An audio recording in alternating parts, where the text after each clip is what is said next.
ஆண்டவராகிய இயேசு கிறிஸ்துவின் கிருபையும் சமாதானமும் உங்கள் அனைவரோடும் கூட என்றென்றைக்கும் இருப்பதாக.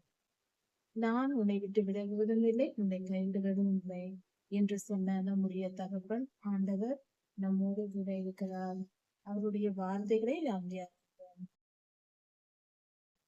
எரேமியா 28ஆம் அதிகாரம் 1ஆம் வசனம். மெய்யான தீர்க்க தரிசனம் எது, பொய்யான தீர்க்க தரிசனம் எது என்பதை கண்டுபிடிக்க சில வழிகள் உண்டு. சிலர் உண்மையான தீர்க்கதரிசிகள் உண்மையான கர்த்தருடைய வார்த்தையை சொல்வார்கள். பொய் தீர்க்கதரிசிகள் தங்கள் இருதயத்தில் தோன்றுவதை சொல்லி இது கர்த்தருடைய வார்த்தை, இது தீர்க்க தரிசனம் என்றும் சொல்லுவார்கள். அந்த காலத்திலும் எரேமியா ஐயாவின் காலத்திலும் இப்படிப்பட்ட சம்பவங்கள் நடந்திருக்கிறது. இன்றும் இப்படிப்பட்ட காரியங்கள் நடக்கிறது. அதனால் இதை எப்படி கண்டுபிடிப்பது என்பதற்கு இந்த வேத பகுதி நமக்கு தெளிவாக போதிக்கிறது. அதாவது பொய் தீர்க்க தரிசனத்திற்கும் உண்மையான தீர்க்க தரிசனத்திற்கும் உள்ள வித்தியாசத்தை பார்க்கலாம்.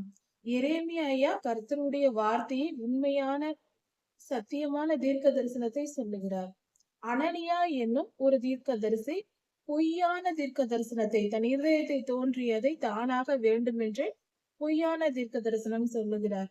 இப்படி இரண்டு காரியங்களையும் வைத்து நமக்கு ஆண்டவர் இந்த இடத்தில் நடந்த சம்பவத்தை கொடுத்திருக்கிறார். அதை குறித்து நாம் சற்று தியானிப்போம். யூதா தேசத்தில் ஆண்டவராகிய இயேசு கிறிஸ்து பிறப்பதற்கு 400 வருடங்களுக்கு முன்பாக நடந்த சம்பவம் இது. இன்னும் சொல்ல போனால் துல்லியமாக சொல்ல வேண்டும் என்றால் 564 வருடங்களுக்கு முன்பாக, 560 வருடங்களுக்கு முன்பாக இந்த காரியம் நடந்தது. அதாவது எரேமியா ஐயா வாழ்ந்து கொண்டிருந்த காலத்தில் யூதாவில் இருக்கும் பொழுது, எருசலேமில் இருக்கும் பொழுது, யூதா தேசத்தின் ராஜாவாகிய சிதேக்கியா அரசாண்ட 4ஆம் வருடம் 5ஆம் மாதத்தில் நடந்த சம்பவம் இது. அனனியா என்னும் தீர்க்கதரிசி தேவாலயத்திற்கு வந்து அங்கு ஆசாரியர்களும் சகல ஜனங்களும் அங்கு இருக்கும் பொழுது தீர்க்க தரிசனம் உரைக்கிறார். அனனியா என்னும் தீர்க்கதரிசி. இது என்ன காரியம் என்றால், அவர் சொல்லும் நாட்களில் இஸ்ரவேலர்கள், அதாவது யூதாவின் ஜனங்களும் எகோனியா ராஜாவும் அவருடைய பிரபுக்களும் மற்ற ஜனங்களும் அங்கு எருசலேமிலிருந்து அவர்கள் எல்லோரும் பல ஜனங்கள் பாபிலோனுக்கு சிறைபிடிக்கப்பட்டு போயிருக்கிறார்கள். எகோனியா ராஜா சிறைபிடிக்கப்பட்டு போய்விட்டார். பாபிலோனின் ராஜாவாகிய நேபுகாத்நேச்சார் எகோனியாவையும் மற்ற ஜனங்களையும் பிடித்து கொண்டு போய்விட்டு யூதாவில் சிதேக்கியாவை ராஜாவாக்கிவிட்டு நேபுகாத்நேச்சார் எகோனியாவை பிடித்து கொண்டு போய்விட்டார். இந்த சமயத்தில் நடக்கிறது. அதாவது அனனியா சொல்லும் தீர்க்க தரிசனம் என்னவென்றால், அவர் சொல்லுவதற்கு முன்பாக மனித இருதயத்தை ஆராய்ந்து அவர்களுக்கு என்ன பிடிக்குமோ, எது பிடிக்குமோ, மனிதர்கள் இப்பொழுது என்ன எதிர்பார்க்கிறார்களோ அந்த காரியத்தை தீர்க்க தரிசனமாக சொன்னால் அந்த தீர்க்க தரிசிக்கு புகழும் பணமும் நிறைய கிடைக்கும் அல்லவா, நல்ல பேர் ஏற்படும். அப்படி யோசித்து சொல்லுகிற அந்த அனனியா தீர்க்கதரிசி, அதாவது பொய் தீர்க்கதரிசி, கள்ள தீர்க்கதரிசி, அவர் சொல்லுகிறார். என்ன சொல்லுகிறார் என்று பார்த்தால், கொஞ்சம் மக்கள், அதாவது எகோனியா ராஜாவும் யூதா ஜனங்கள் பலரும் சிறைப்பிடிக்கப்பட்டு போயிருக்கிறார்கள். இப்பொழுது யூதாவில் இருக்கிற ஜனங்களின் மனநிலை என்னவா இருக்கும்? ஆசாரியர்கள், பிரபுக்கள், பொது ஜனங்கள் எல்லோருக்கும் என்ன மனநிலையா இருக்கும்?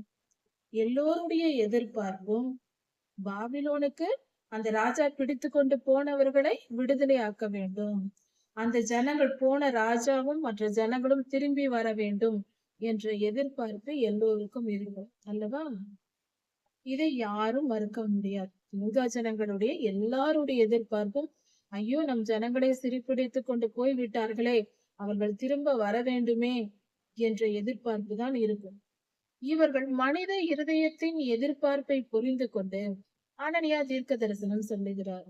என்ன சொல்லுகிறார்? தானாக சொல்லாமல் ஆண்டவராகிய இயேசு கிறிஸ்து பிதாவாகிய தேவன் நம் கர்த்தர் சொல்லுகிறார். பொய் அது, கர்த்தர் சொல்லவில்லை. அந்த அனனியா அப்படி சொல்லுகிறார். கர்த்தர் சொன்னதாக இவர் கற்பனைகளை தீர்க்க தரிசனமாக எடுத்து சொல்லுகிறார். அதாவது நான் பாபிலோன் ராஜாவின் நுகத்தை முறித்தேன்.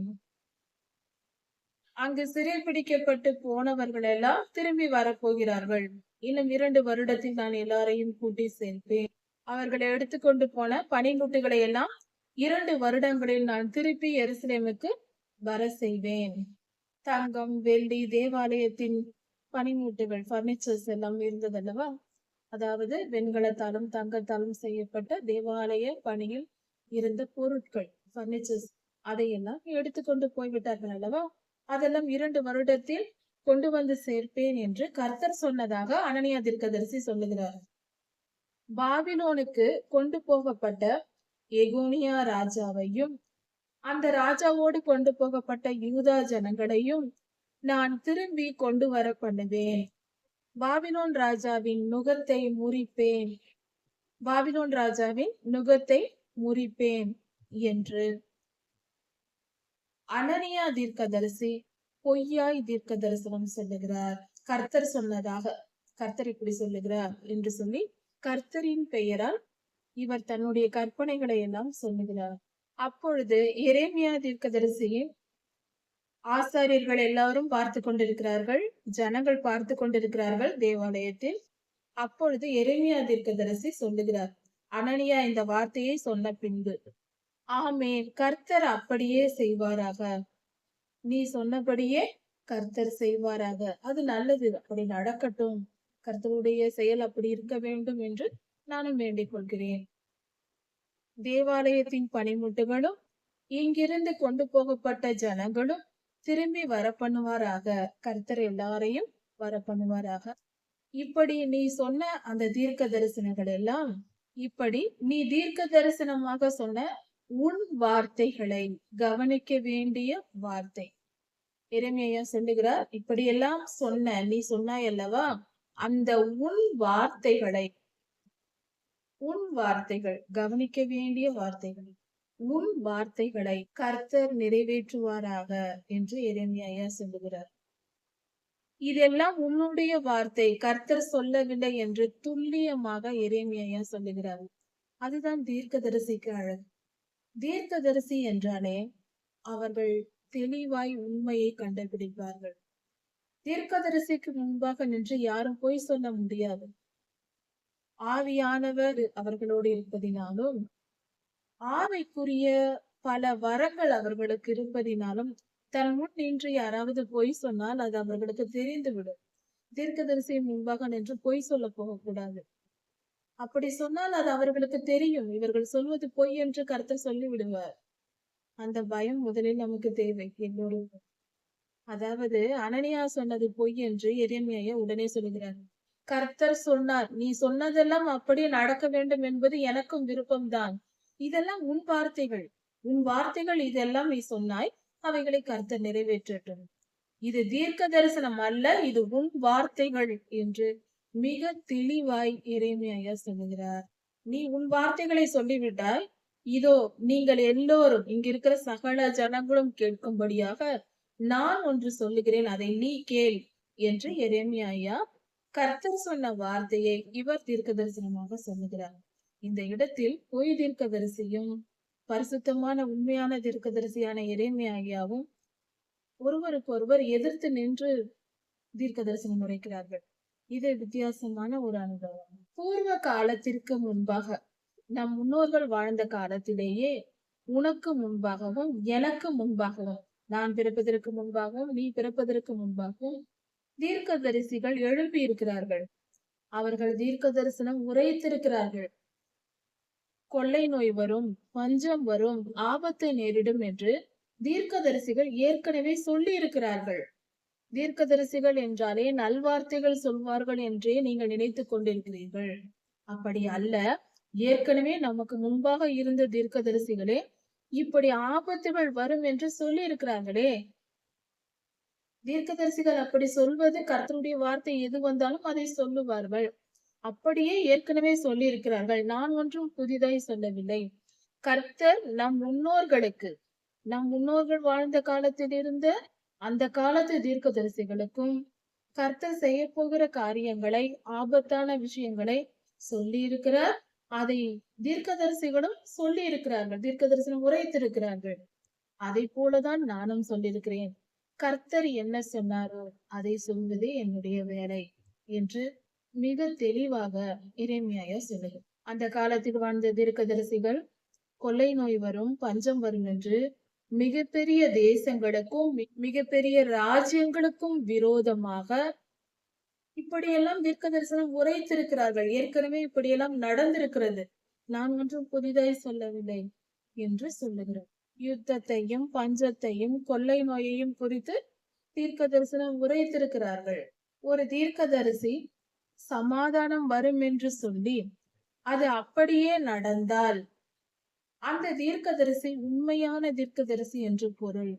ஒரு தீர்க்கதரிசியின் வார்த்தை சொல்லப்பட்டு அந்த தீர்க்க தரிசனம் அப்படியே நடந்தால் அந்த தீர்க்கதரிசி உண்மையிலேயே மெய்யான தீர்க்கதரிசி. அப்படி நடக்காவிட்டால் அது கர்த்தருடைய வார்த்தை அல்ல, பொய்யாய் அந்த தீர்க்கதரிசி பொய் சொல்லி இருக்கிறார் என்று பொருள்.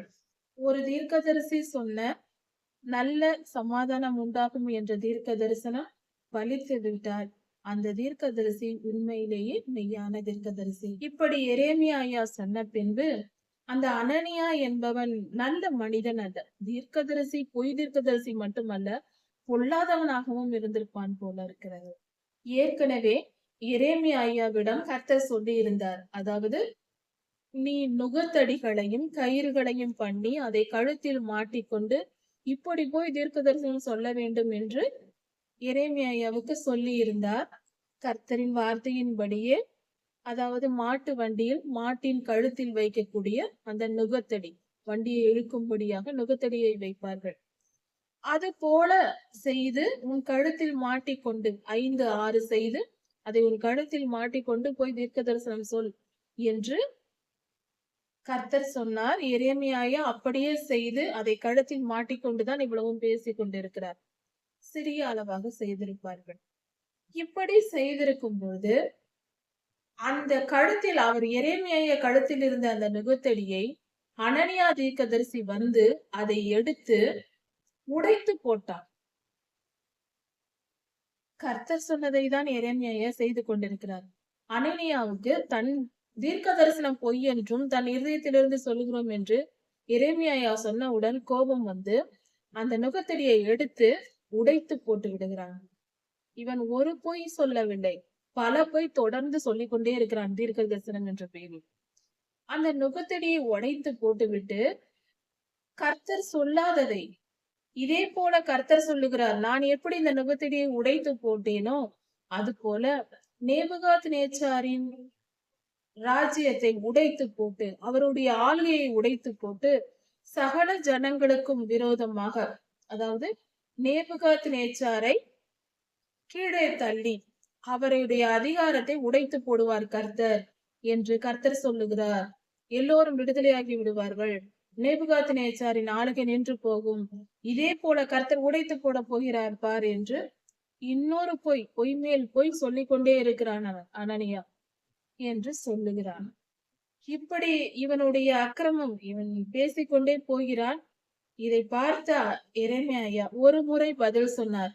அவன் முதலில் பொய் தீர்க்க தரிசனம் சொன்னான். அதற்கு எரேமியா மிக தெளிவாக பதில் சொல்லிவிட்டார். நீ சொன்னது பொய் என்றும் மெய்யான தீர்க்க தரிசனம் என்றால் என்ன என்றும், அதாவது நீ சொன்னது நடந்தால் நீ சொன்னது உண்மை, நீ சொன்னது நடக்கவில்லை என்றால் நீ பொய் தீர்க்கதரிசி, நான் சொன்னது நடந்தால் நான் உண்மையான தீர்க்கதரிசி, இல்லை என்றால் நான் பொய் என்றே வைத்துக் கொள்வோம். இப்படியாக இந்த அர்த்தத்தில் ஐயா எரேமியா சொல்லிவிட்டார். சொல்லிவிட்ட பின்பும் இவன் வேண்டும் என்றே மீண்டும் வந்து இரண்டாவது பொய்யை அவிழ்த்து விடுகிறான். நுகத்தடியை உடைத்து போட்டு நேபுகாத் நேச்சாரிடமிருந்து சகல ஜனங்களையும் கர்த்தர் விடுவிக்க போகிறார், பாபிலோனுக்கு கொண்டு போகப்பட்ட யூதர்கள் திரும்பி வரப்போகிறார்கள் என்று மீண்டும் ஒரு பொய்யை சொல்லுகிறான். இரண்டாவது முறையும் அவன் பொய் சொன்ன போது முக்கியமாய் நாம் கவனிக்க வேண்டிய இந்த இடம், நமக்கு மிகப்பெரிய பாடம் இங்கு புதைந்திருக்கிறது. இந்த இடத்தில் மிக மிக உன்னதமான ஒரு பாடம். அது என்னவென்றால், பதிலுக்கு எரேமியா பேசவில்லை. ஒரு முறை அவனுக்கு பதில் கொடுத்தார், இரண்டாவது முறை அவன் எதிர்த்த பொழுது பதில் கொடுக்காமல் அமைதியாக சென்று விட்டார். வேதத்தில் நமக்கு ஒரு பாடம் சொல்லிக் கொடுக்கப்படுகிறது. அதாவது வாக்குவாதம் செய்யாதிருப்பாயாக என்று கர்த்தர் நமக்கு போதித்திருக்கிறார். வாக்குவாதம் செய்வது கர்த்தருக்கு பிடிக்காது. ஒரு சொல்லை சொல்கிறோம், அதை அவர்கள் ஏற்றுக்கொண்டால் தொடர்ந்து பேசலாம்.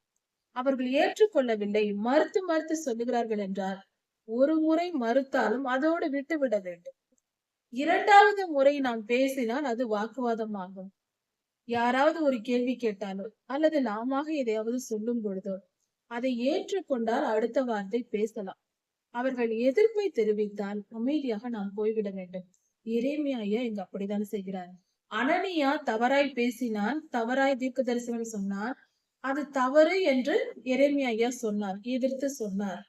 அவன் மீண்டும் இரண்டாவது முறை சொன்ன பொழுது மீண்டும் அதையே வலியுறுத்தி திருந்தாமல் போய் சொன்ன போது அவர் அமைதியாக போய்விட்டார். இரண்டாவது முறை எரேமியா ஐயா ஏதாவது சொல்லி இருந்தால் அது வாக்குவாதம் ஆயிருக்கும். அது தவறு. இந்த இடத்தில் எரேமியா ஐயா நமக்கு மிக நல்ல பாடத்தை கற்றுக் கொடுக்கிறார். இந்த பழக்கத்தை நாம் எங்கு பயன்படுத்தினாலும் பெரும்பாலான சண்டைகளுக்கும் பிரச்சனைகளுக்கும் மிக பெரிய வாழ்க்கையின் போராட்டங்கள் வராமல் இருப்பதற்கு இந்த ஆலோசனை மிக மிக அவசியம். நன்கு கவனித்து பார்ப்போம். இன்று குடும்பங்களில் இருக்கலாம், கணவன் மனைவிக்குள் இருக்கலாம், குடும்பத்தில் ஒரு குடும்ப உறுப்பினர்கள் ஒருவருக்கொருவராக இருக்கலாம், அல்லது வேலை செய்யும் ஸ்தலங்கள், திருச்சபைகள், எந்த இடத்திலா இருந்தாலும் இந்த பழக்கத்தை நாம் பின்பற்றினால் பிரச்சனைகளே வராது, டென்ஷன் இருக்காது, நமக்கு எந்தவித குழப்பங்களும் வராது, மிகப்பெரிய போராட்டங்கள் வராது. ஏனென்றால் ஒரு முறை ஒரு வார்த்தையை சொல்லும் போது அதை ஏற்றுக்கொள்ளாமல் எதிர்க்கிறவர்கள் இரண்டாவது முறை நாம் சொன்னாலும் அதையே தான் மீண்டும் மீண்டும் எதிர்ப்பார்கள். அந்த பிரச்சனை இன்னும் ஆழமாக மிக பெரியதாக வளரும். ஒரு முறை நாம் சொல்லுகிறோம், அதை அவர்கள் ஏற்றுக்கொள்ளவில்லை, மறுத்து பேசினால் அதோடு விட்டுவிட வேண்டும். இந்த பழக்கத்தை நாம் பயன்படுத்துவது, இதை பழகிக் கொள்வது நல்லது. சற்று நாம் ஆராய்ந்து பார்ப்போம். நம் வீடுகளிலே ஆகட்டும், நம் குடும்பத்திலேயே ஒருவருக்கொருவர் பேசும்போது ஒரு போராட்டம், ஏதாவது ஒரு எதிர்ப்பு வரும்போது ஒரு முறை சொல்லி நம் பிள்ளைகளை நம்ம இடத்தில் கேட்கவில்லை என்றால் அதோடு விட்டுவிட்டால், இது தவறு என்று ஒரு முறை சொன்னால் அவர்கள் அதுக்கு புரிந்துவிடும். அதை நாம் மீண்டும் வலியுறுத்தாமல் அவர்கள் எதிர்க்கும் பொழுது அதோடு விட்டுவிட வேண்டும். தொடர்ந்து தொடர்ந்து பேசிக்கொண்டே இருந்தால் அது சண்டையும், மன உளைச்சல், டென்ஷன், இன்னும் சொல்ல போனால் மிகப்பெரிய பிரிவினைகளையும் உண்டாகும். இது எல்லா இடங்களிலும் உண்டு. அதே போல திருச்சபைகளிலும் சில நம்முடைய கருத்துகள், திருச்சபையில் சில தவறுகள் நடக்கலாம். அதை நம் கருத்தை நாம் தெரிவிக்க நமக்கு உரிமை இருக்கும் பொழுது, அந்த தகுதியில் நமக்கு இருந்தால், அதாவது நமக்கு அந்த ஸ்தானம், அந்த அதிகாரம் நமக்கு இருந்தால்தான் நாம் தலையிட வேண்டும். நமக்கு ஒரு பதவி இருக்கிறது, நமக்கு அந்த அதிகாரம் இருக்கிறது என்றால் நீங்கள் செய்வது தவறு என்று சொல்லலாம். அப்படி அதிகாரம் இல்லாத பொழுது நாம் அமைதியா இருந்து விடுவது நல்லது. நாம் அதிகாரத்தில் இருந்தாலும் ஒருவர் தவறு செய்யும் பொழுது நாம் இது தவறு என்று நாம் சொன்னால் அதை அவர்கள் ஏற்றுக்கொண்டால், நம் பேச்சை தொடர்ந்து கேட்க அவர்கள் விருப்பப்பட்டால் நாம் பேசலாம். இல்லை என்று மறுக்க தொடங்கினால் அவர்கள் எதிர்க்க தொடங்கி விட்டார்கள். இனி நாம் பேசுவது அவர்களுடைய சிந்தையில் ஏறாது, அவர்கள் மனம் அதை ஏற்றுக்கொள்ளாது. அவர்கள் நம்மை எதிர்க்க தொடங்கிய பின்பு நம்முடைய சொற்களை ஏற்கும் மனம் அவர்களுக்கு இல்லை என்று தெரிந்துவிட்டது. தொடர்ந்து நாம் பேசிக்கொண்டே இருந்தால் பேச்சு வளரும், பிரச்சனை வளரும், சத்தம் அதிகமாகும், சண்டை வரும், மன உளைச்சல் தான் ஏற்படும். அவர்கள் ஏற்றுக்கொள்ள மனமில்லை என்பதை ஒரே வார்த்தையில் தெரிந்து விடுகிறது. அதோடு விட்டு விடுவது நல்லது. தயவு செய்து இந்த பாடத்தை பின்பற்றினால் இது ஒரு சிறு காரியமாய் தோன்றலாம், ஆனால் வாழ்க்கையில் மிகப்பெரிய நன்மையை நமக்கு பெற்றுத்தரக்கூடிய காரியமாய் இருக்கிறது. சிறு நெருப்பு காட்டையே கொளுத்தி விடும். அது போல இது ஒரு சின்ன விஷயம்தான் மிகப்பெரிய நன்மையை ஏற்படுத்துகிறது. இதனால் தான் கர்த்தர் வாக்குவாதம் செய்யாதிருப்பாயாக என்று நமக்கு சொல்லியிருக்கிறார். இதை அருமையாக எரேமியா இந்த இடத்தில் பின்பற்றி இருக்கிறார். ஏனென்றால் அந்த சூழ்நிலை வாக்குவாதத்திற்கு ஏற்ற சூழ்நிலை. அப்படிப்பட்ட சூழ்நிலையில் தான் இருக்கிறார். இவர் ஒன்று சொல்ல, அவர் ஒன்று சொல்ல, அங்கிருக்கிற ஆசாரியர்கள் இருக்கிறார்கள், ஜனங்கள் இருக்கிறார்கள். அந்த இடத்தில் மிகப்பெரிய ஒரு பிரச்சனையை உருவாகக்கூடிய சூழ்நிலை. ஆனால் எரேமியா அனனியா மறுத்ததும் அவர் அப்படியே விலகி சென்று விடுகிறார். இதை கவனித்துக்கோ. ஆனால் தீர்க்கதரிசிகளுக்கே உள்ள பாடுகள் என்று ஒன்று உண்டு. தீர்க்கதரிசிகளுக்கு ஏற்படுகிற ஒரு நெருக்கடியான நிலை என்பது மிக மிக நெருக்கடியான காரியங்கள் உண்டு. அதாவது மிகுந்த போராட்டத்துடன் தான் தீர்க்கதரிசியின் வாழ்க்கை இருக்கும். அது கர்த்தருக்காக நாம் சுமக்கக்கூடிய கர்த்தருடைய அன்பின் நிமித்தம் அவர் நமக்காக எவ்வளவோ பாடுகளை பட்டிருக்கிறார். நாம் நன்றி தெரிவிக்கும்படியாக இது இன்பமாக நாம் ஏற்றுக்கொண்டு செய்ய வேண்டிய காரியம். கர்த்தருடைய பிள்ளைகளுக்கு நெருக்கம் வரும், தீர்க்கதரிசிகளுக்கு கொஞ்சம் பெரியதாகவே நெருக்கம் வரும். இந்த இடத்தில் ஒரு வித்தியாசமான ஒரு நிகழ்வு. அனனியா எதிர்த்து பேசியதும் எரேமியா விலகி செல்லுகிறார். இனி இந்த மனிதனிடத்தில் நாம் பேசினால் அது பிரச்சனை வரும் என்று விலகி சென்று விடுகிறார். அதாவது அனனியா நுகத்தடியை உடைத்து போட்ட பின்பு எரேமியா சற்று விலகி சென்றதும் கர்த்தருடைய வார்த்தை எரேமியாவுக்கு வருகிறது. கர்த்தர் எரேமியாவிடம் பேசுகிறார். நீ போய் அனனியாவிடம் சொல் என்று சொல்லுகிறார். இப்பொழுதுதான் அந்த மனிதனுடைய பேச்சு இப்படி தவறாயிருக்கிறதே என்று விலகி வந்தார் எரேமியா. அனனியாவை விட்டு விலகி வந்தார். கர்த்தர் நீ திரும்பி போய் நான் சொல்வதை அனனியாவிடம் சொல் என்று சொல்லுகிறார். இதுதான் மிக மிக சரியான அணுகுமுறை. ஏனென்றால் எரேமியா செய்தது சரியான விஷயம். அவர் நகர்ந்து வந்து விட்டார். அந்த அனனியாவை சும்மா விட்டு விடவில்லை கர்த்தர். அவனிடத்தில் போய் ஒரு காரியத்தை சொல் என்று கர்த்தரே எரேமியாவிடம் ஒரு இடத்தை சொல்லி அனுப்புகிறார். அனனியா மிகுந்த கோபத்துடனும் ஆத்திரத்துடனும் இருக்கிறார். அவனிடத்திற்கு தீர்க்கதரிசியாகிய எரேமியாவை கர்த்தர் அனுப்புகிறார். நீ போய் சொல், அவன் உன் கழுத்தில் இருந்த மர நுகத்தடியை உடைத்து போட்டான். அதற்கு பதிலாக அவனை இரும்பு நுகத்தடியை செய்ய சொல் என்று கர்த்தர் சொல்லுகிறார். நீ உடைத்து போட்ட மர நுகத்துக்கு பதிலாக இரும்பினால் நுகத்தை ஏற்படுத்து என்று அனனியாவுக்கு சொல் என்று கர்த்தர் சொல்லுகிறார். எரேமியா பாபிலோன் ராஜாவாகிய நேபுகாத் நேச்சாரை சேவிக்கும்படிக்கு இரும்பு நுகத்தை இவர்கள் மேல், யூதா ஜனங்களின் மேல் நான் போட்டேன் என்று சொல். ஏற்கனவே அவர்கள் செய்த அக்கிரமத்திற்கு கர்த்தர் தண்டனை கொடுத்திருந்தார். இவர்கள் இன்னும் இருதயத்தை கடினப்படுத்தி எரேமியாவுக்கு விரோதமாகவே பேசிக் கொண்டு இருந்தார்கள். பொய் தீர்க்க தரிசனத்திற்கு இடம் கொடுத்து கொண்டே இருந்தார்கள். எவ்வளவு அடித்தாலும் திருந்தாத ஜென்மமாய் இப்படி அவர்கள் நடந்து கொண்டார்கள். மிக மோசமாக. கர்த்தர் இவ்வளவு பெரிய தண்டனையை கொடுத்திருக்கிறார். எகோனியா ராஜா சிறைப்பிடிக்கப்பட்டு போய்விட்டார் பாபிலோனுக்கு. ஜனங்கள் போயிருக்கிறார்கள். இப்பொழுதாவது தங்களை தாழ்த்தி மிச்சம் இருக்கிற ஜனங்கள் கர்த்தரை நோக்கி வேண்டிக் கொள்ளலாம் அல்லவா? எரேமியாவின் தீர்க்க தரிசனத்தை ஏற்றுக்கொள்ளலாம் அல்லவா? இப்பொழுதும் இவர்கள் கேட்காமல் பொய் தீர்க்க தரிசனத்திற்கு செவி கொடுத்து கொண்டிருக்கிறார்கள்.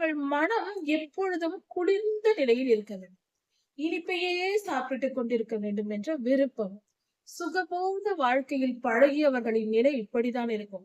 சுகபோகமாக இருக்க வேண்டும், பிடித்த உணவை சாப்பிட வேண்டும், நிம்மதியாய் அதிக பணம் செலவு பண்ண வேண்டும், நினைத்ததை எல்லாம் செலவு செய்ய வேண்டும், மிகவும் சந்தோஷமாக ஒவ்வொரு நாளும் வாழ வேண்டும், பிடித்த காரியங்களையே செய்ய வேண்டும்.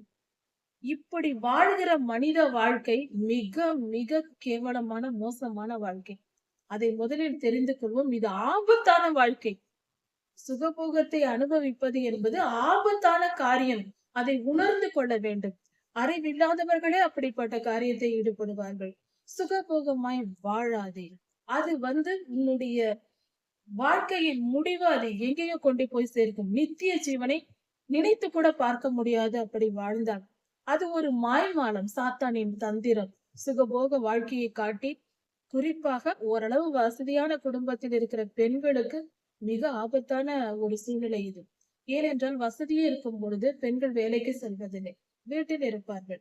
சுகபோகமாக எல்லா வேலைகளையும் ஆள் இருப்பார்கள், செய்வார்கள். பொழுதுபோக்குவது, தேவையற்ற காரியங்களில் ஈடுபடுவது, தேவையற்ற விஷயங்களை பேசுவது என்று பாவம் செய்வதற்கான அநேக வாய்ப்புகள் வந்து விடுகிறது. ஜாக்கிரதையா இருக்கும். எந்த நிலையில், ஆண் பெண் என்ற வித்தியாசம் இல்லை, எந்த நிலையில் யார் இருந்தாலும் சுகபோக பிரியர்களாய் இருக்காதீர்கள். உங்களுக்கு தேவையான அளவு பணம் இருக்கிறதா, உங்களுக்கு நேரம் இருக்கிறதா, முதலில் ஓடி ஊழியம் செய்யுங்கள். எல்லோருமே கர்த்தருக்கு ஊழியம் செய்ய வேண்டியவர்களா இருக்கிறோம். கர்த்தருடைய வருகை சமீபமாய் இருக்கிறது. நம் கண்முன் ஆயிரக்கணக்கான கோடிக்கணக்கான ஜனங்கள் ரட்சிக்கப்படாதவர்கள் இருக்கிறார்கள். அதை பார்த்து கொண்டு நாம் சும்மா இருக்கக்கூடாது. நம்முடைய வேலை அவர்களுக்கு சொல்ல வேண்டியது. அதை நாம் புரிந்து கொண்டு நடக்க வேண்டும். இவர்கள் சுகபோக பிரியர்களாய் இருந்ததினால் அனனியா போன்ற பொய் தீர்க்கதரிசிகள் சொன்ன சுகமான வாழ்க்கை, அதாவது போனவர்கள் எல்லாம் திரும்பி வந்து விடுவார்கள். பாபிலோனுக்கு போனவர்கள் எல்லாம் திரும்பி வந்து விடுவார்கள். எல்லாம் நன்மையே நடக்கும், எல்லாம் சந்தோஷமா இருக்கும், நீங்கள் சந்தோஷமா இருங்கள் என்று சொன்னார். ஆஹா ஆஹா, இனி அனனியாவை போல தீர்க்கதரிசி உண்டா என்று சொல்வதை நம்புவது.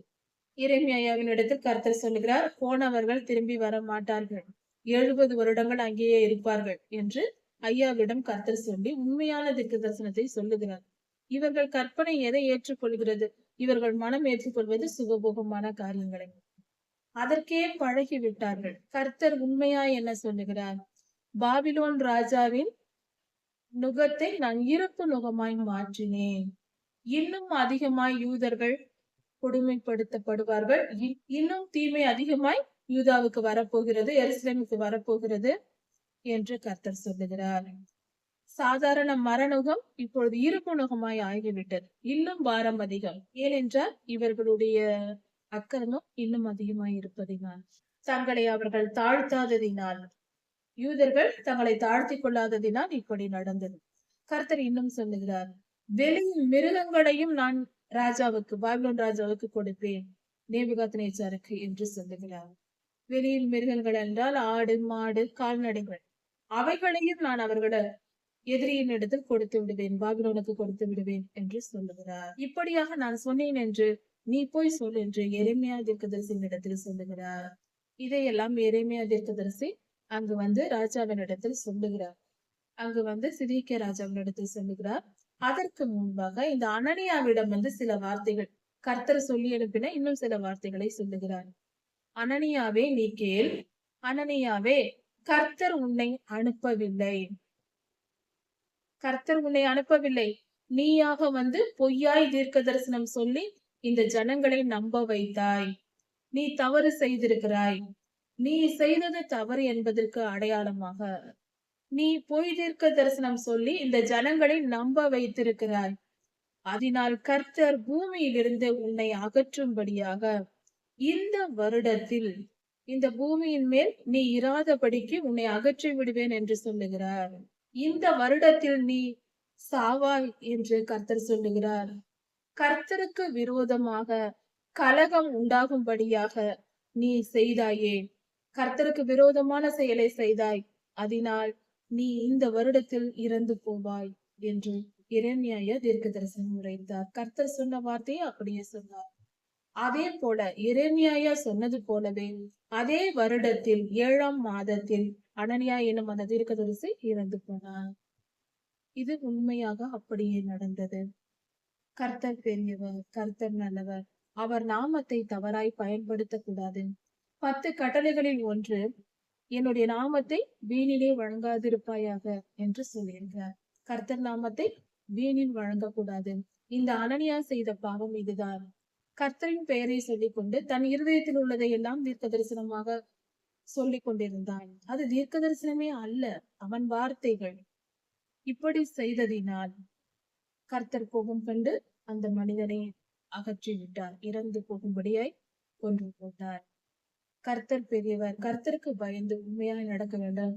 கர்த்தருடைய ஊழியர்கள் உண்மை உள்ளவர்களாய் இருக்க வேண்டும். சத்தியத்தை தவிர அவர்கள் வாயிலிருந்து எதுவும் வரக்கூடாது. சத்தியத்தை மட்டுமே பேசுகிற உதடுகளாய் அவர்களுக்கு இருக்க வேண்டும். பொய் சொல்லக்கூடாது, பொய்யின் ஆவிக்கு இடம் கொடுக்கக்கூடாது. இந்த இடத்தில் அனனியா செய்த தவறு அதுதான்.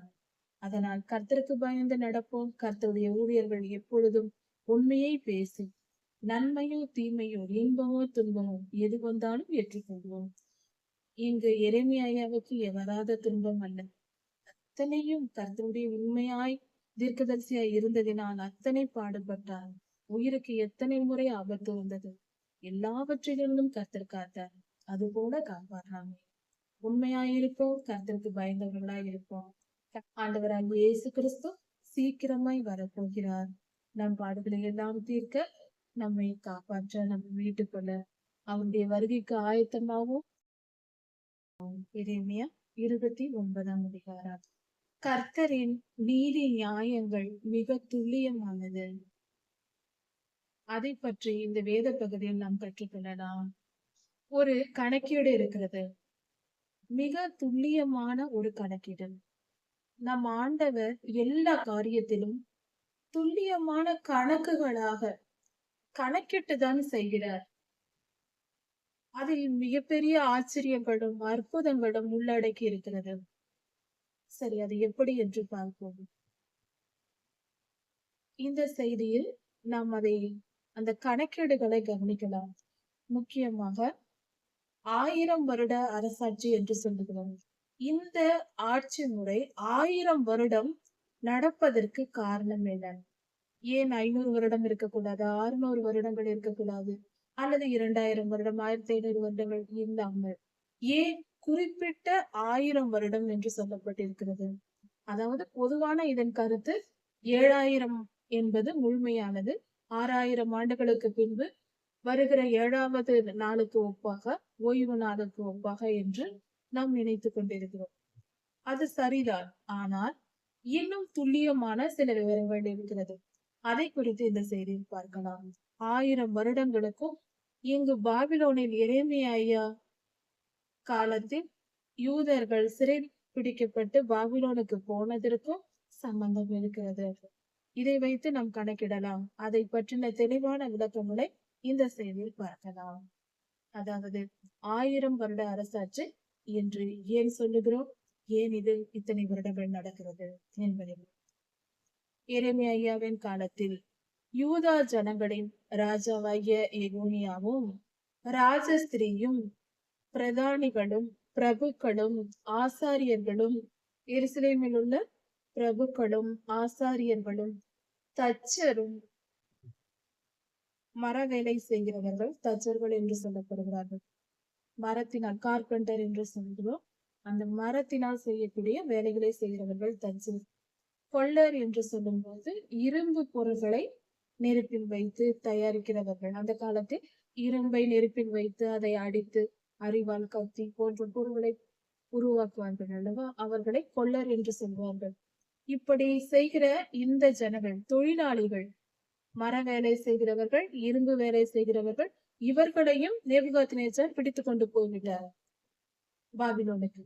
அதாவது தேசத்தின் ராஜா, ராஜஸ்திரி, பிரபுக்கள், பிரதானிகள், முக்கியமானவர்களை எல்லாம், அதே போல இந்த தொழிலாளிகள், வேலை செய்கிறவர்களையே. இதில் தான் மிக நுணுக்கமான காரியங்கள் இருக்கிறது. எல்லாரையும் பிடித்து கொண்டு போகும்போது நேபுகாத்நேச்சார் ஏன் இந்த குறிப்பிட்ட ஒரு ராஜாவை, இவர்களை ஏன் பிடிக்க வேண்டும்? ஏன் இந்த கொள்ளர் தச்சரையும் பிடிக்க வேண்டும்? இதில்தான் அந்த கால அரசியல் பழக்கங்கள், அரசாட்சியின் நுணுக்கங்கள் எல்லாம் இருக்கிறது. அதாவது அந்த ராஜா இந்த தேசத்தை அடிமையாக்கி விட்டால், இதே ராஜாவை வைத்திருந்தால் அடிமையாக இருக்க மாட்டான். அந்த ராஜாவை பிடித்து கொண்டு போய்விட்டால் அந்த நாடு நமக்கு அடிமையாகிவிடும். ஆனால் அங்கிருக்கிற பிரபுக்கள் இருப்பார்கள் அல்லவா, மந்திரிமார்கள் இருக்கிறார்கள், அவர்களெல்லாம் சேர்ந்து புது ராஜாவை உருவாக்கி விடக்கூடாது. ராஜஸ்திரீ இருந்தாலும் அவர்களை ராஜா ராணியாக்கி விடுவார்கள். அதனால் ராணியையும் பிடித்துக்கொள். பிரபுக்கள், மந்திரிகள் இருந்தால் அவர்கள் எல்லாம் சேர்ந்து புது ராஜாவை உருவாக்கி விடுவார்கள் என்று அவர்களையும் பிரபுக்களையும் பிடித்துக்கொள். பிரதானிகள் என்றால் முக்கியமான வேலை செய்கிறவர்கள், அதிகாரிகள், அவர்களையும் பிடித்துக் கொண்டு நேபுகாத்நேச்சார் போவதற்கு இப்படியெல்லாம் அந்த காலத்தில் பிடித்திருக்கிறார்கள். ஏனென்றால் அந்த ராஜ்யம் நம்ம விட்டு போய்விடக் கூடாது என்பதற்காக அங்குள்ள முக்கியமானவர்களை பிடித்துக் கொள்வது. அது மட்டும் அல்லாமல் மர வேலை செய்கிறவர்களையும் இரும்பு வேலை செய்கிறவர்களையும் ஏன் பிடித்துக் கொண்டு போனார்கள் என்றால், இவர்கள் அங்கே இருந்தால் இவர்கள் அரிவாள், கத்தி, ஈட்டி போன்ற யுத்த ஆயுதங்களை தயாரித்து விடுவார்கள். இதை பயன்படுத்தி அந்த ஜனங்கள் எல்லாம் நேபுகாத்நேச்சார் ராஜாவுக்கு, பாபிலோனின் ராஜாவுக்கு விரோதமாக எழும்பி வந்து விடக்கூடும் அல்லவா. தங்கள் தேசத்தை அவர்கள் மீண்டும் சுதந்திரம் அடையும்படியாக எதிர்த்து யுத்தம் செய்து விடக்கூடும். அதனால் அந்த வேலை செய்கிறவர்களையும் பிடித்துக் கொண்டு போய்விட்டால், மர வேலை செய்ய தெரியாதவர்கள், இரும்பு வேலை செய்ய தெரியாதவர்கள் யுத்த ஆயுதங்களை தயாரிக்க முடியாது. அதற்காக அதற்காகத்தான் இந்த வேலையாட்களையும் அந்த காலத்தில் ராஜாக்கள் பிடித்துக் கொண்டு போயிருக்கிறார்கள். இப்பொழுது இந்த தேசத்தில் ஏழைகள், வயது முதிர்ந்தவர்கள் இப்படிப்பட்டவர்கள் இருக்கும் பொழுது அவர்கள் எழுப்பி வந்து புது ராஜாவை உருவாக்க முடியாத அளவுக்கு தன் பேச்சை கேட்கிற சிதேக்கியா போன்ற நேபுகாத்நேச்சாருக்கு கட்டுப்பட்டு இருக்கிற ராஜாவை ஏற்படுத்தி வைத்துவிட்டு இப்படியெல்லாம் தந்திரமாக வேலை செய்துவிட்டு போயிருக்கிறார். இது அந்த காலத்தில் இப்படியெல்லாம் புத்திசாலித்தனமாக யுத்தம், அரசியல், அரசாங்க நுணுக்கங்கள் இவைகள் எல்லாம். தேசத்தை ஆளுகிறவர்கள், இந்த காலத்திலும் அரசாங்கத்தை நடத்துகிறவர்கள் இப்படிப்பட்ட இந்த வேத பகுதிகளை படித்து தியானித்தவர்களாய் இருந்தாலும் தேசம் எவ்வளவு நுணுக்கமாக, எவ்வளவு துல்லியமாக அரசாட்சி செய்யலாம். எல்லாவித ஞானமும் புதைந்திருக்கிற புதைப்பொருள் தான் இந்த வேதாகமம். அதை படிக்கும் பொழுது சகல ஞானத்தையும் நாம் அறிந்து கொள்ளலாம்.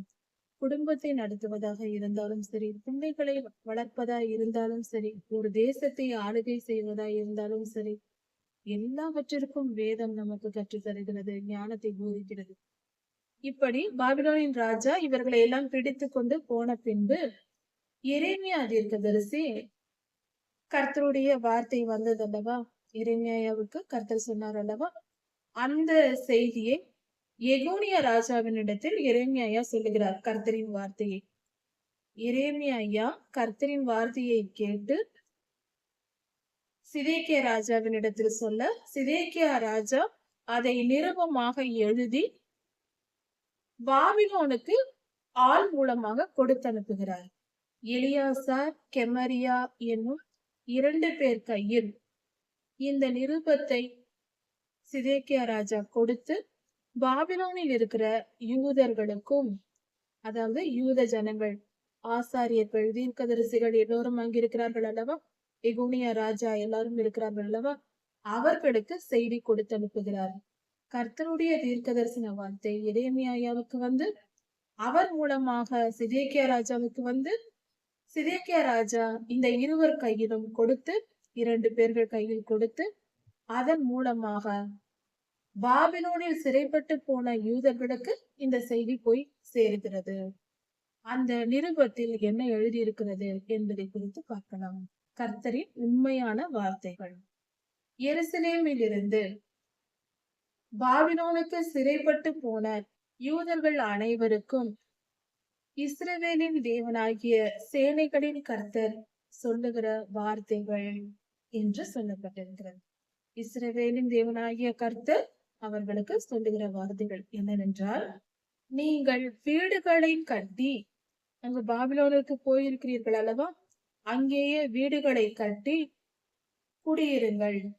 தோட்டங்களை நாட்டி மரங்களை நட்டு அதன் கனிகளை புசியுங்கள். அங்கு போய் நீங்கள் பெண் கொண்டும் பெண் கொடுத்தும், அதாவது உங்கள் பிள்ளைகளுக்கு திருமணம் செய்யுங்கள். ஆண் பிள்ளைகளுக்கும் பெண் பிள்ளைகளுக்கும் திருமணம் செய்து நீங்கள் குடியிருங்கள். நீங்கள் அங்கே போய் குறுகாமல் உங்கள் பிள்ளைகளுக்கு திருமணம் செய்து அவர்கள் குமாரரையும் குமாரத்திகளையும் பெறட்டும். நீங்கள் அங்கு போய் பெருக வேண்டும். கர்த்தர் உங்களை ஆசீர்வதிக்கிறார். நீங்கள் அங்கு போய் பெருகியிருங்கள். வீடுகளை கட்டுங்கள், தோட்டங்களை நாட்டுங்கள் என்றால் சாதாரண வாழ்க்கை வாழத் தொடங்குங்கள். பாபிலோனிலேயே திரும்பி வந்து விடுவோமா, கர்த்தர் நம்மை மீண்டும் கொண்டு போய் விடுவார் என்ற எண்ணத்தில் அவர்கள் இருந்திருக்கிறார்கள். பாபிலோனில் போய் தங்கி இருக்கிறார்கள். நிரந்தரமாக அங்கேயே இருக்க போகிறோமா, நாம் திரும்பி நம் தேசத்திற்கு போய்விடுவோம் என்ற நம்பிக்கை இருந்திருக்கும். அவர்கள் எதிர்பார்த்திருந்திருப்பார்கள். அதனால் கர்த்தர் இந்த வார்த்தைகளை அனுப்புறார். நீங்கள் அங்கேயே இருங்கள், வீடு கட்டுங்கள், திராட்சை தோட்டங்களை நாட்டுங்கள், உங்கள் பிள்ளைகளுக்கு திருமணம் செய்யுங்கள், சாதாரண வாழ்க்கை வாழ தொடங்குங்கள். நீங்கள் அங்கேயேதான் இருக்க போகிறீர்கள். உடனே எருசலேமுக்கு நீங்கள் வர முடியாது என்று கர்த்தர் சொல்லுகிறார்.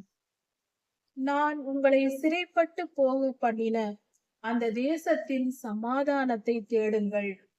அந்த தேசம் சமாதானமாய் இருக்க நீங்கள் விரும்ப வேண்டும். அதற்கு நீங்கள் முயற்சி செய்ய வேண்டும். அங்கு போய் ஜெபம் பண்ணுங்கள். அங்கு தேசத்தின் பாபிலோனின் சமாதானத்திற்காக நீங்கள் வேண்டிக் கொள்ளுங்கள். நீங்கள் வேண்டிக் கொள்ளும் பொழுது பாபிலோன் தேசத்திற்கு நான் சமாதானத்தை தருவேன். அப்படி அவர்கள் சமாதானமாய் இருக்கும் போது உங்களுக்கும் சமாதானம் உண்டாயிருக்கும் என்று கர்த்தர் சொல்லுகிறார். இப்படி நீங்கள் அவர்களுக்காக ஜெபம் பண்ணி நீங்களும் சமாதானமாய் இருங்கள் என்று கர்த்தர் சொல்லுகிறார். அது மட்டும் அல்லாமல் உங்கள் நடுவில் இருக்கிற தீர்க்கதரிசிகள், குறிக்காரர்கள், சொப்பனக்காரர்கள் இவர்கள் எல்லாம் இருக்கிறார்கள் அல்லவா? அவர்கள் சொல்லுகிற பொய் தீர்க்க தரிசனங்களை நம்பாதிருங்கள். அவர்கள் பொய் சொல்லுகிறார்கள், அதை நீங்கள் நம்பாமல் ஏற்றுக்கொள்ளாதிருங்கள் என்று கர்த்தர் சொல்லுகிறார். அவர்கள் உங்களை மோசம் போக்காதபடிக்கு உங்களை ஏமாற்றுகிறார்கள். நீங்கள் ஏமாந்து போகாதபடிக்கு அவர்கள் வார்த்தைகளுக்கு நீங்கள் செவி கொடாதிருங்கள், அதை ஏற்றுக்கொள்ளாதிருங்கள் என்று சேனைகளின் கர்த்தர் சொல்லுகிறார். இஸ்ரவேலின் தேவனும் சேனைகளின் கர்த்தருமாகிய நம் தேவன் சொல்லுகிறார், அவர்கள் பேச்சை நம்பாதிருங்கள், ஏற்றுக்கொள்ளாதிருங்கள்.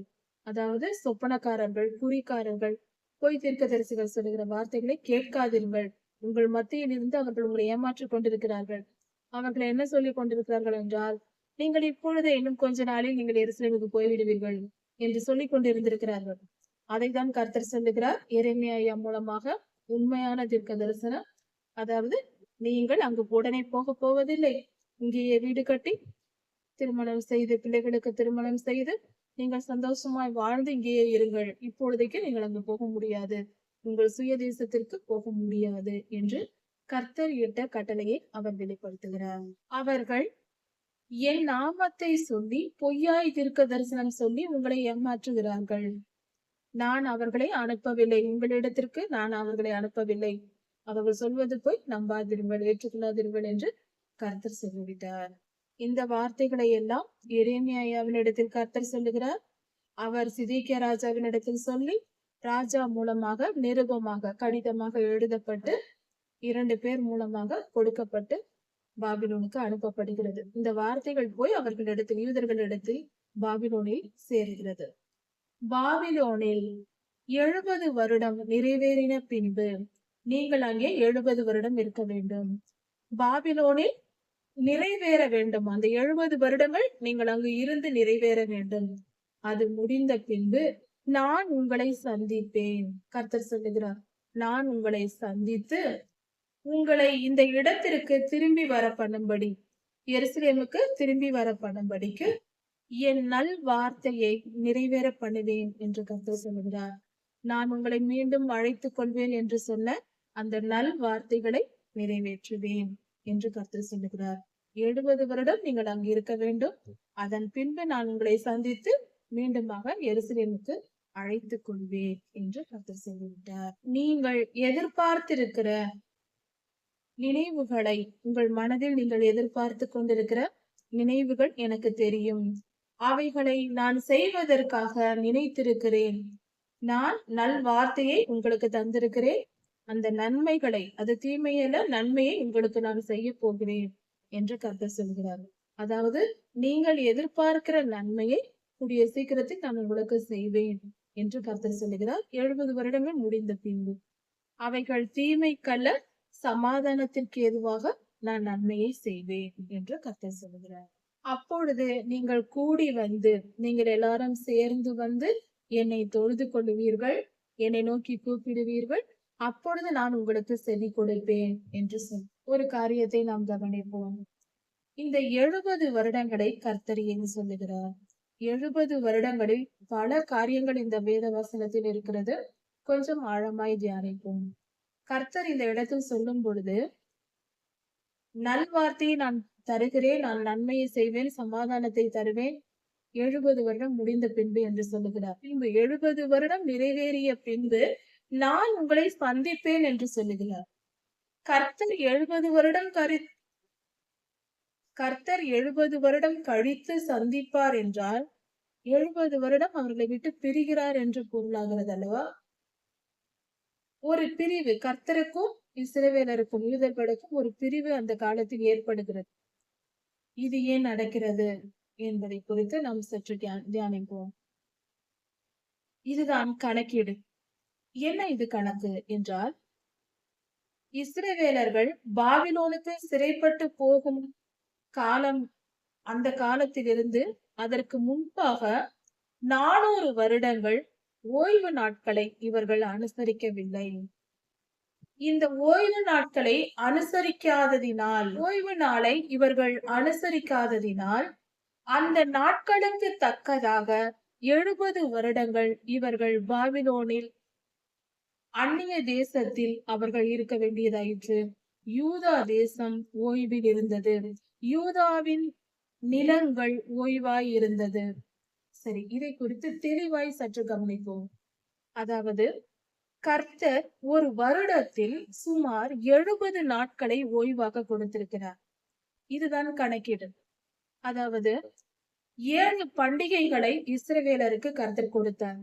அந்த 7 பண்டிகைகளையும் கொண்டாடும் நாட்கள் 18 நாட்கள். ஒவ்வொரு பண்டிகைக்கும் ஒரு குறிப்பிட்ட எண்ணிக்கை இருக்கிறது. பஸ்கா பண்டிகை ஒரு நாள், புளிப்பில்லா அப்ப பண்டிகை 7 நாள், முதற்பலன் பண்டிகை ஒரு நாள், வெந்தகோஸ்தே பண்டிகை ஒரு நாள், எக்கால பண்டிகை ஒரு நாள், பாவ நிவர்த்தி நாள் ஒரு நாள், கூடார பண்டிகை 7 நாள். இப்படியாக 18 நாட்கள் பண்டிகைகளை கருத்தர் கொண்டாட சொல்லியிருக்கிறார். ஒரு வருடத்தில் ஓய்வு நாட்கள் 18. அதற்கு அடுத்தது 50 வாரங்கள். 50 வாரங்களுக்கு 7 நாளில் ஒரு நாள், ஒரு வாரத்தில் ஒரு நாள், கடைசி நாள் ஓய்வு நாளா இருக்கிறது 7ஆம் நாள். அதில் ஒரு 50 நாள். இப்படியாக 68 நாட்கள் வருகிறது. இன்னும் பெரிய ஓய்வு நாள் என்று இருக்கிறது. 7 ஓய்வு நாட்களுக்கு ஒரு ஓய்வு நாள். இப்படி சேர்த்து பார்க்கும்போது சுமார் 70 நாட்கள் ஒரு வருடத்தில் அவர்கள் ஓய்வை அனுசரிக்க வேண்டும். 400 வருடங்களில் இந்த நாட்களின் எண்ணிக்கையை நாம் கணக்கிட்டு பார்க்கும் பொழுது, அதாவது ஒரு வருடத்திற்கு சுமார் 70 நாள், 100 வருடங்களுக்கு 700 நாட்கள், 400 வருடங்களுக்கு 28,000 நாட்கள், அதாவது 70 வருடங்கள் அவர்கள் ஓய்வை அனுசரிக்கவில்லை. அந்த ஓய்வை அனுசரிக்காமல், ஓய்வு அனுசரிப்பது என்றால் இவர்கள் வேலை செய்யாமல் ஓய்வை அனுசரித்திருக்க வேண்டும். 7 வருடங்களுக்கு ஒரு முறை நிலங்களை பயிரிடாமல், 6 வருடங்கள் முடிந்ததும் 7ஆம் வருடம் நிலங்களை பயிரிடக்கூடாது. நிலத்திற்கும் ஓய்வு கொடுக்க வேண்டும். இதெல்லாம் கர்த்தரிட்ட கட்டளை. இது எல்லாம் இவர்கள் மீறியதினால் வருடங்களில் இவர்கள் ஓய்வை அனுபவிக்காமல் இருந்த 70 வருடங்களை பாபிலோனில் போய் அங்கிருக்கும்படி கர்த்தர் செய்தார். யூதா தேசத்தில் எருசலேமில் ஓய்வு அனுசரிக்க ஓய்வாய் போனது. ஏனென்றால் ஜனங்கள் அங்கு இல்லை. அவர்கள் அதை ஆண்டு அனுபவிக்க முடியாமல் போனது. எவ்வளவு துல்லியமான கணக்கீடு! கர்த்தர் எவ்வளவு பெரியவராய் இருக்கிறார்! ஆச்சரியமா இருக்கிறது, அற்புதமா இருக்கிறது. இந்த 400 வருடங்களுக்கும் இந்த 70 வருடங்களுக்கும் எவ்வளவு துல்லியமான கணக்கிட்டு கர்த்தர் நியாயம் தீர்த்திருக்கிறார். இதோடு இந்த கணக்கீடு முடியவில்லை. இன்னும் மிகப்பெரிய ஆழமான ஒரு காரியம் இங்கு இன்னொரு காரியமும் சொல்லப்பட்டிருக்கிறது. அது என்னவென்றால், இந்த உலகத்தில் கடைசியாக 1000 வருட அரசாட்சி நடக்கும் ஆண்டவராகிய இயேசு கிறிஸ்துவின் 2ஆம் வருகையின் போது என்று நமக்கு தெரியும். அது ஏன் குறிப்பிட்ட 1000 வருடம் நடக்க போகிறது? அதை குறித்து நாம் யோசித்து பார்க்கும்போது, கணக்கிட்டு பார்க்கும்போது ஒரு ரகசியம் புரிகிறது. 6000 வருடங்களில் வரும் ஓய்வு நாட்களை நாம் கணக்கிடும் போது அது 1000 வருடங்களாய் இருக்கிறது. அதாவது 400 வருடங்களுக்கு 70 வருடங்கள் ஓய்வு நாள், 4000 வருடங்களுக்கு 700 ஆண்டுகள் ஓய்வு நாள், 6000 வருடங்களுக்கு என்று கணக்கிடும் போது 1000 வருடம் அங்கு முழுமையாக வருகிறது. நாட்கள் படி கணக்கிட்டால் 1000 வருடம் துல்லியமாக வரும். நாட்களை வைத்து துல்லியமான கணக்கீடை செய்து பார்த்தார். இந்த 6000 வருடம் இந்த உலகம் சாத்தானிடத்தில் ஒப்பு கொடுக்கப்பட்டு அவன் அதிகாரத்திற்குட்பட்டு நடக்கிறது. இந்த 6000 வருடம் முடியும் நாளில் ஆண்டவராகிய இயேசு கிறிஸ்து வரப்போகிறார். அவர் வந்து இந்த நாம் அனுபவிக்காத ஓய்வு நாட்களை, முக்கியமாக ஓய்வு நாள் என்றால் நாம் வேலை செய்யாமல் ஓய்ந்திருப்பது மட்டுமல்ல, கர்த்தரோடு இணைந்திருக்கும் நாள். ஆதியிலே ஆண்டவர் 7ஆம் நாளை ஓய்வு நாளை அனுசரியுங்கள், பரிசுத்தமாய் ஆசரிக்க நினையுங்கள் என்று சொன்னார். பரிசுத்தமாய் ஆசரிப்பது என்றால் கர்த்தருடைய சன்னதியில் காத்திருப்பது, கர்த்தருக்கு ஆராதனை செய்வது. என்றும் நாம் அப்படிதான் நினைத்துக் கொண்டு ஓய்வு நாள் ஆசரிப்பை செய்கிறோம். இப்படி கவனித்து பார்க்கும்போது 1000 வருடமும் கடைசியாக வரப்போகிற 1000 வருட அரசாட்சியில் நம் ராஜாதி ராஜா நமது ஆண்டவராகிய இயேசு கிறிஸ்து நம்மோடு அவர் வந்து இருக்க போகிறார். அவர் அங்கிருந்து வரப்போகிறார். சகல பரிசுத்தவான்களோடும் தேவதூதர்களோடும் இந்த பூமியில் பரிசுத்த ஆட்சி நடக்கப் போகிறது. அவர் வந்து நம்மோடு இணைந்து நாமும் அவரோடு இணைந்து இந்த 1000 வருடம் ஓய்வை அனுபவிக்க போகிறோம். சமாதானமான சந்தோஷமான கர்த்தரோடு இணைந்திருக்கும் காலமா இருக்க போகிறது. உண்மையான ஓய்வு அந்த இளைப்பாறுதல் அங்குதான் கிடைக்க போகிறது. முக்கியமாக இந்த 1000 வருடத்தில் பொல்லாத ஆவிகள் எதுவும் இந்த பூமியில் இருக்காது, எங்கும் இருக்காது. எல்லாம் கட்டப்பட்டு பாதாளத்திற்கு போடப்படும். ஆண்டவர் வந்து அதை செய்து விடுவார். சுத்திகரிக்கப்பட்டுவிடும். கர்த்தரும் மனிதர்களும் மட்டும்தான், அதாவது கர்த்தரின் வல்லமையும் மனிதர்களின் வல்லமையும் தான் இந்த பூமியில் செயல்படும். இப்பொழுது அப்படியல்ல, சாத்தானின் வல்லமையும் சேர்ந்து செயல்பட்டு கொண்டிருக்கிறது. ஆண்டவர் வந்த பின்பு, நம் தேவன் நம் ஆண்டவராகிய இயேசு கிறிஸ்து வந்த பின்பு அவர் எல்லா ஆவிகளையும் பாதாளத்தில் தள்ளி அடைப்பதினால், எல்லாம் விலகி போவதினால், கர்த்தருடைய வல்லமையும் மனிதனுடைய வல்லமையும் மட்டும் செயல்படுகிற இடமாக இந்த பூமி இந்த 1000 வருடத்தை அனுபவிக்கும். 1000 வருட அரசாட்சி நடக்கும். எவ்வளவு துல்லியமான அழகான கணக்கீடு! இந்த 6000மும் 1000மும் எப்படி வந்தது என்பது மிகப்பெரிய ரகசியம். இது கர்த்தர் நமக்கு வெளிப்படுத்தின காரியமா இருக்கிறது. தெரிந்து கொள்வோம். கர்த்தர் மிக துல்லியமாக நாம் செய்கிற பாவ புண்ணியங்களையும் துல்லியமாக கணக்கீடு செய்து மிக மிக துல்லியமாக எந்த கணினியாலும் கணக்கிட முடியாத அளவுக்கு துல்லியமான கணக்கீடுகளை செய்கிறவர் கர்த்தர். நீதி, நியாயம், பாவம், புண்ணியம் எல்லா கணக்கீடுகளையும் கால நேரங்களையும் கணக்கிட்டே கர்த்தர் எல்லாவற்றையும் செய்கிறார். இந்த பூமியில் நடக்கும் சம்பவங்கள் எதுவும் தானாக ஏனோ தானோ என்றெல்லாம் நடப்பதில்லை.